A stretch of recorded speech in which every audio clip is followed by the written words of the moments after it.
السلام علیکم. د J91 News مهم خبرونه کې یو پر بیا تاسو ته وایي خبري مهم خبرونه کې اولي خبر تاسو درکو د نیپال د حکومت کټوندو کې یو وړي کم کې طیارہ چې وایي یو جهاز چې پر رنوی باندې راکوزېدو نو کوزېدو په دوران باندې کې هغه وفایدو او دا فایدو نه بعد بیا پای کې اور لګېدلی و چې د اور په وجه باندې په هغې کې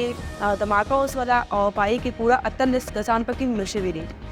اوس تاسو درکو بل خبره و تورغن کې د مسافرانو چې کم جیپ هغه د هغې بریکونه پیل شوي چې ډرایور ته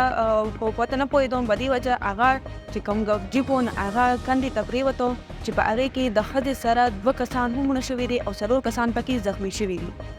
اوس تاسو د بل خبره په صوابۍ کې په جهانګیري روډ کالپون په مقام باندې په موټرسایکل سوار پلار زوی او لور چې کله جدي شو کمپلیکس شامل شو ته تلله یعنې فیملي کور ته هغې تلل د څوکۍ حوالې سره چې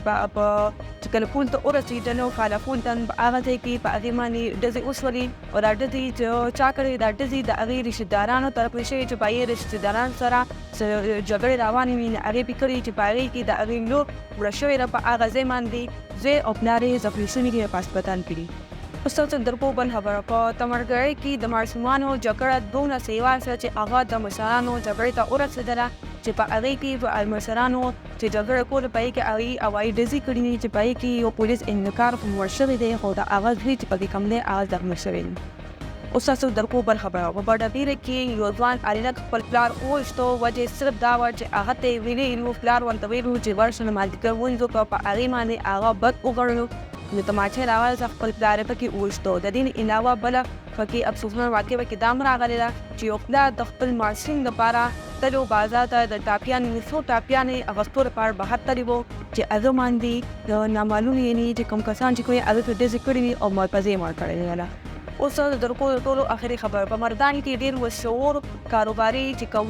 مرکز دی یعنې MG پلازا کې د موبایل په شوپ کې یو هلک ولګېده چې هغه ونه راوړی و خپل موبایل چې دا زما موبایل خراب شوی دی نو هغې په موبایل په سمېدو کې یې د هغې په خبرې کې چې داسې چل راغی چې د مالک د شوپ مالک د موبایل او د هلک په ترمنځ جګړه نه ده چې په هغې کې هغه موبایل شوپ باندې ولګېدو چې تماچې راواخیستله او هلک یې پزې وشکېدی. د J91 News نننۍ مهم خبرونو نه د ستاسو نه غواړم اجازه د لوی الله په امان.